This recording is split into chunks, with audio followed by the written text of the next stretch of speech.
Where would we kind of see this robot, Ameca, out in the wild? This is mainly probably service robotics. So the actual interaction with humans, moving around in a human space, that's going to come in the future. Well, I'm talking probably 10 years before you're actually going to see something like this walking amongst us. Are you expecting in, say, 10, 20 years from now that we could see Ameca robots walking, running, dancing, climbing? Are they going to start looking like Boston Dynamics robots that can run across a field at speed? I'm asking, and also almost afraid of the answer here. So this is why we created the artificial body.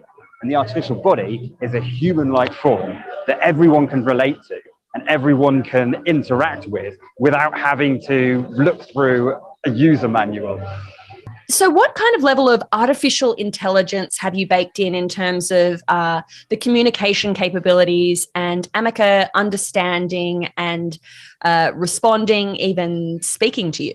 So there's some artificial intelligence, and most of the artificial intelligence at the minute that is on Ameca is revolving around the vision system.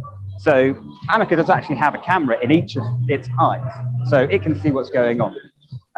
So it can detect people, it can track their face, it can detect other objects, such as my finger. It can follow my finger around, I can wave at it, and then it can see it move backwards then. What did you kind of think of the internet's response to Ameca? It's the emotion and how it moves, the emotion that you get out of the face. Suddenly that just sparked something in the social media universe. And we were incredibly surprised that overnight it became a sensation. We got 24 million views on one Twitter post. And Elon Musk even commented on that post. So incredible response. And we're at CES right now. This is the first time this has been shown off in public. And we're expecting to be very busy showing off Ameca. How do you think humans respond to something when it's a bit like them, but it's still got that uncanny element? What we found was when you try and make it look ultra lifelike, to our other Mesmer line, it looks a bit more sinister because it's right in the uncanny valley.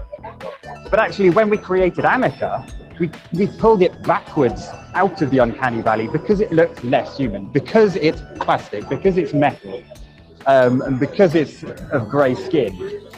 It's suddenly, people seem to respond to that quite positively, and people like this much more than they liked the ultra-realistic robots that we also do. When you're demoing Ameca, what are some of your favourite things to do to kind of show the power of that interaction and just how impressive those lifelike features are? Yes, as we've demonstrated, the reacting to personal space, but we can also talk to Ameca. So I can say, "Hello, Ameca, how are you?" I am doing well, thank you. We've created Ameca so it's more lifelike than any other robot. The shoulder movements are just like human movements. You have movements in the center as well as out at the shoulder. And that actually means that instead of hitting me, Ameca can move a hand all the way up to the side of her head.